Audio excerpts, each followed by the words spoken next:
Dia sudah berbisnis kurang lebih 2 tahun saat itu, tapi uangnya kok nggak ada. Padahal dia nggak pernah ngambil keuntungan sedikit pun dari sana katanya. Di situ saya mulai curiga.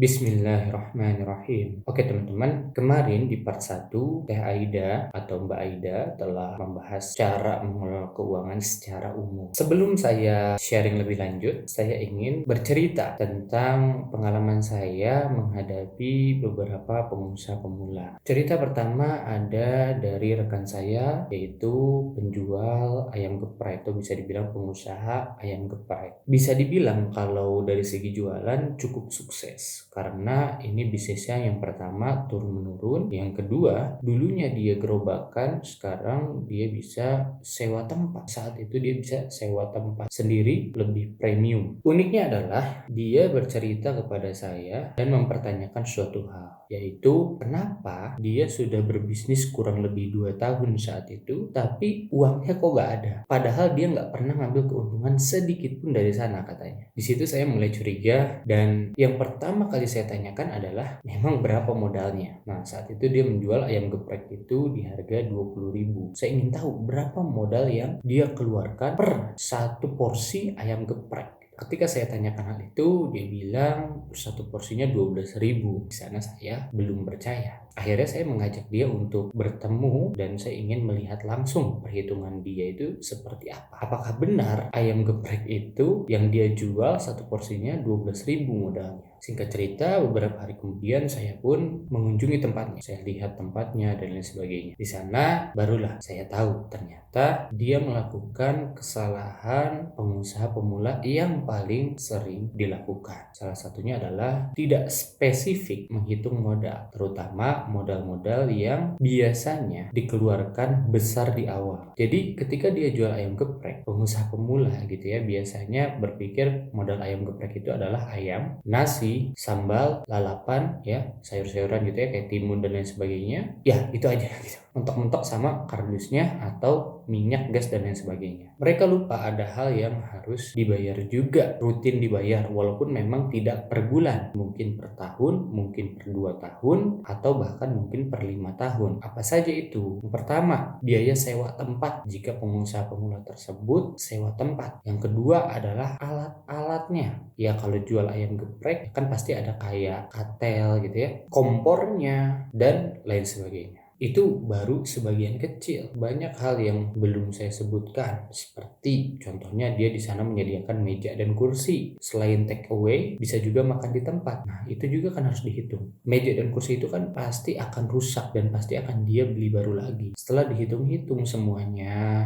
ternyata barulah ketahuan modal ayam geprek dia per porsi adalah sekitar 22.000 sampai 23.000. Alhasil, setiap dia jual satu porsi ayam geprek, bukan dia untung tapi dia rugi. Itu salah satu contohnya. Saya kasih satu contoh lagi yang cukup menarik. Saya berlangganan minuman kelapa gitu ya, kelapa langsung dari batoknya gitu. Setelah sekian lama saya berlangganan, saya iseng-iseng tanya modalnya berapa dan dijualnya berapa. Saya lupa pastinya, kurang lebih dia berkata modalnya itu sekitar 2.000 atau 3.000 rupiah per butir. Terus dia jual seharga kurang lebih sekitar 5.000 sampai 8.000. Artinya secara tertulis dia itu untung sekitar 2.000 sampai 5.000 rupiah per butir kelapa, per batok kelapanya gitu. Setelah itu, saya tanya, biasanya per hari paling sedikit lakunya berapa? Paling banyak lakunya berapa? Nah, dia pun memberitahu. Saya lupa pastinya, tapi saya masih ingat ketika saya hitung, ternyata dari yang paling sedikit itu, dia bisa menghasilkan 9 juta rupiah bersih per bulannya. Kalau hitungan dia beneran seperti itu. Ketika itu saya tanyalah, wah, berarti udah sukses ya mas? Gitu. Dia berkata sambil mengeluh, aduh sukses dari mana gitu, biaya sekolah anak aja susah nih dibayarnya kata dia gitu. Bahkan sekarang dia udah punya hutang puluhan juta. Nah di situ saya mulai bingung, kenapa? Ternyata dia jualannya itu pakai mobil bak, mobil buntung gitu.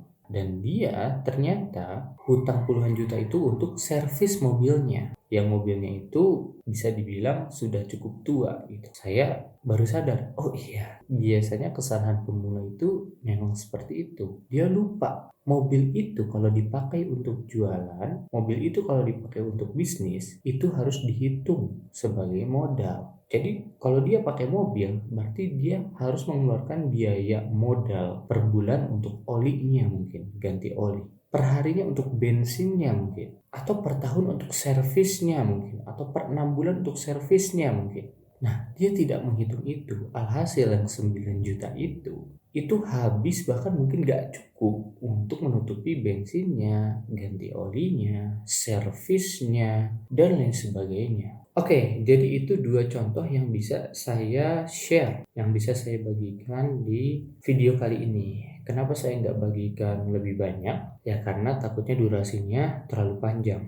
Jadi teman-teman malah bosan dan nggak nonton video ini sampai akhir. Sekarang baru nih saya akan masuk apa sih yang biasanya pengusaha pemula lupa hitung dalam modal ketika dia berbisnis? Biasanya nih, yang dia suka lupa hitung adalah biaya-biaya besar yang dikeluarkan di awal. Contoh, ketika teman-teman mungkin saat ini seorang reseller atau seorang dropshipper atau apapun itu sebutannya yang menurut teman-teman modal teman-teman hanya barang doang, ongkos kirim doang. Ternyata nggak sesimpel itu, modal itu bukan hanya itu. Contoh mungkin teman-teman saat ini jual hijab. Teman-teman menganggap modalnya itu adalah, oh teman-teman beli hijab harganya harganya 20.000, ongkosnya misalnya 5.000, berarti modalnya 25.000. Ketika teman-teman menjual hijab itu seharga mungkin teman-teman inginnya untungnya nggak terlalu besar, teman-teman jualnya 27.000, cuman ambil 2.000 misalnya gitu. Atau teman-teman genapin jadi 30.000, jadi teman-teman untungnya 5.000. Ini adalah hitungan yang biasanya pengusaha pemula lakukan. Ini nggak salah, tapi kurang tepat. Bisa jadi teman-teman nanti ke depannya malah merasa rugi sekali, bahkan nggak cukup, bahkan nanti malah banyak minjem uang. Akhirnya teman-teman bangkrut. Kenapa saya bilang gitu? Menentukan modal nggak sesimpel itu teman-teman. Ketika teman-teman tadi jualan hijab, teman-teman misalnya memilih jualan online. Artinya apa yang harus teman-teman pakai? Yang pertama adalah handphone, smartphone. Smartphone teman-teman itu harganya berapa? Kang, smartphone saya udah punya. Oke, saat ini udah punya. Tapi berapa lama sih kuatnya smartphone? Sebentar lagi ada 5G nih misalnya. Ya 4G-nya nanti mulai bermasalah mungkin jaringannya. 3G juga kan begitu. 3G itu bagus dulu. Sekarang 3G itu kurang bagus karena sekarang ada 4G. Ketika ada 5G, HP yang teman-teman pegang sekarang yang mungkin masih 4G, nggak maksimal ketika teman-teman pakai untuk jualan. Akan banyak masalahnya. Atau nggak usah ke sana dulu. Memori HP teman-teman itu habis setelah berapa lama sih? Penuhnya setelah berapa lama sih? Maksimal 2 tahun. Memorinya udah mulai penuh. Teman-teman ngapusnya mulai males gitu. Karena udah penuh banget.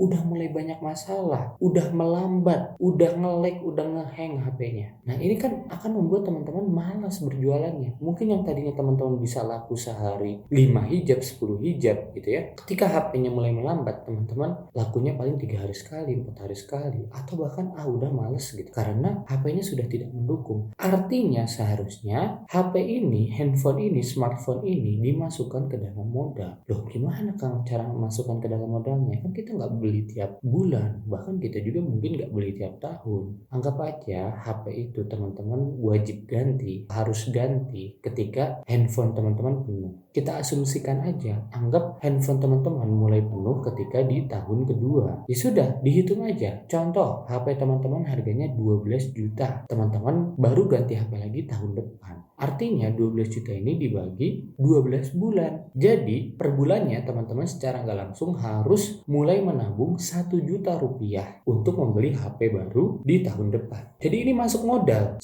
juta. Gimana caranya ini nutup? Nah caranya ini ada dua teman-teman. Yang pertama teman-teman bisa naikkan keuntungan. Kalau teman-teman sadar teman-teman nggak bisa jualan terlalu banyak produk perharinya. Atau yang kedua harganya tetap segitu tapi teman-teman banyakin jualannya. Targetnya bukan hanya modal dan harga jualnya berapa, tapi ada juga nih target keuntungan. Kalau teman-teman nggak sampai segitu berarti teman-teman rugi. Nah itu baru satu, belum biaya bulanan. Contoh, kalau teman-teman jualan online, tadi jualan hijab, butuh apa artinya? Butuh kuota atau ada wifi di rumah, itu kan dibayar. Mau itu laku mau nggak laku itu tetap dibayar. Sama kayak handphone tadi, hijabnya mau laku nggak laku, tetap 1 tahun ke depan atau 2 tahun ke depan teman-teman harus ganti HP.